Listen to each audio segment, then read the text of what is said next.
Hello मेरे photons. तो उम्मीद है पढ़ाई आपकी अच्छी चल रही होगी। आप सिंसियरली पूरे फोकस और कंसिस्टेंसी के साथ पढ़ाई कर रहे होंगे।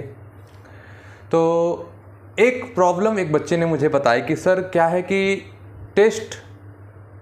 जब मैं टेस्ट पे फोकस कर रहा हूँ तो फिर रेगुलर बेसिस पे जो मेरी पढ़ाई, जो मेरा सिलेबस चलना चाहिए, उस पर मेरा फोकस उतना बेहतर नहीं हो पा रहा है। मैं मैनेज नहीं कर पा रहा हूँ टेस्ट के साथ अपने सिलेबस को, अपने रेगुलर पढ़ाई को, और जिसकी वजह से ना पढ़ाई 100% हो पा रही है मेरी, न ही मैं टेस्ट 100% दे पा रहा हूँ। तो फिर क्या करूँ? तो इसका दो सोल्यूशन है, एक रिपीटर्स बच्चों के लिए और एक है कि जो फ्रेशर्स हैं उनके लिए। और मैं दोनों क्लियर करूंगा। पहले मैं रिपीटर्स बच्चों को बता दूं कि अगर रिपीटर हैं आप तो फिर किस तरह आपको मैनेज करना है अपना टेस्ट और रेगुलर स्टडी। देखो, अगर तुम्हें यह आउटपुट मिल चुका है कि सर दोनों पढ़ाई मैनेज नहीं हो रही, टेस्ट भी मैनेज नहीं हो रहा, तो या तो एक चीज़ पे पहले सिंगुलर फोकस ले आइए, दूसरे को भूल जाओ। अगर आप रिपीटर हैं, आपके पास पहले से अच्छे नोट्स हैं, तो मुझे लगता है कि आपको रेगुलर बेसिस पे रेगुलर स्टडी करने में बहुत अधिक समय नहीं चाहिए। तो जो समय बच रहा है उस समय को हम अच्छे से आइडियली टेस्ट को दें। और अगर आपको टेस्ट देने पे जब जा रहे हैं, जब आपका फोकस टेस्ट देने पे जा रहा है, तो आप सोच रहे हैं कि मैं रेगुलर जो पढ़ना चाहता हूँ वो पढ़ नहीं पा रहा हूँ, तो फिर ऐसे केस में क्या करें? जैसे मैंने कहा कि पहले एक चीज़ तो डिसाइड कर लीजिए कि मैं रेगुलर पढ़ाई करूँ, तो टेस्ट पे फोकस मत दो।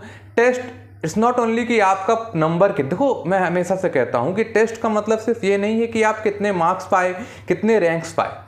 टेस्ट का जो सबसे बड़ा वजह है वो है आपका मेंटल अपीयरेंस। आप कितना मेंटली अपने आप को तैयार कर रहे हैं, उतने आवर्स आप बैठ पा रहे कि नहीं बैठ पा रहे, आपका अप्रोच कैसा है, आप ओएमआर भर पा रहे कि नहीं भर पा रहे हैं, आप किस तरह क्वेश्चंस को अटेम्प्ट कर रहे हैं, कितना समय दे रहे हैं, ये सब चीज़ें इंपॉर्टेंट है। क्या मैं ये पहचान पा रहा हूँ कि कौन सा क्वेश्चन छोटा है जो मुझे पहले कर लेना चाहिए, कौन सा क्वेश्चन लेंदी है जो मुझे बाद में वक्त मिलेगा तो करना चाहिए।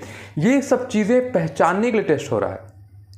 टेस्ट में सिर्फ आपका नॉलेज का टेस्ट नहीं है या सिर्फ आपको रैंक डिसाइड करना है इससे नहीं, आपका मेंटल अपीयरेंस और साथ में फिजिकल अपीयरेंस भी है कि आप कितना फिजिकली आप वहाँ पे अपने आप को फिट बैठा पा रहे हैं उस एग्जाम को देने के लिए। मतलब पीठ दर्द कर रहा है, सर दर्द होने लगा, मैं उतने देर तक सोच नहीं पा रहा हूँ, मेरा फोकस उतना लंबा नहीं है, तो ये भी सब तो पता चल रहा है कि क्या मैं उतने देर तक फोकस बना पा रहा हूँ कि नहीं बना पा रहा हूँ। तो टेस्ट और अगर रेगुलर स्टडी आपकी मैनेज नहीं हो पा रही है और अगर आप रिपीटर हैं, तो मैं तो कहूँगा कि टेस्ट पे पहले फोकस बढ़ाइए। रेगुलर स्टडी आपके पास नोट्स ऑलरेडी होगा, तो नोट्स पर बहुत फोकस, मतलब नोट्स पहले से आप चीज़ों को पढ़ चुके हैं। It's not something new for you, कुछ नया नहीं है आपके लिए, कोई कंटेंट वही है। हाँ, आपकी मेहनत, आपकी प्रैक्टिस, आपका पेपर है, पेपर के थ्रू आप प्रैक्टिस कर रहे हैं। तो अगर रिपीटर है तो मैं कहूँगा कि पेपर पर ज़्यादा फोकस कीजिए, क्योंकि वो सिर्फ एक पेपर नहीं, एक DPP है एक तरह से। उसको डेली प्रैक्टिस पेपर भी लेके चलिए जो आपको, क्योंकि आपके पास अगर थ्योरी कंप्लीट हो चुकी है, आपके अगर रिपीटर हैं तो थ्योरी कंप्लीट हो चुकी है आपकी, यानी आपको क्या चाहिए? प्रॉब्लम्स। और वो टेस्ट प्रॉब्लम मिल तो रहा है, उसी टेस्ट के थ्रू आपको प्रॉब्लम मिल रहा है। अच्छा, अगर आप फ्रेशर हैं तो क्या करें? अगर आप फ्रेशर हैं तो देखो यार, अगर आप 12th पास करके हैं और आपका 11th 12th एकेडमिक लेवल पे इतनी अच्छी पढ़ाई नहीं हुई है, तो पहले आप रेगुलर स्टडी पे ध्यान दीजिए।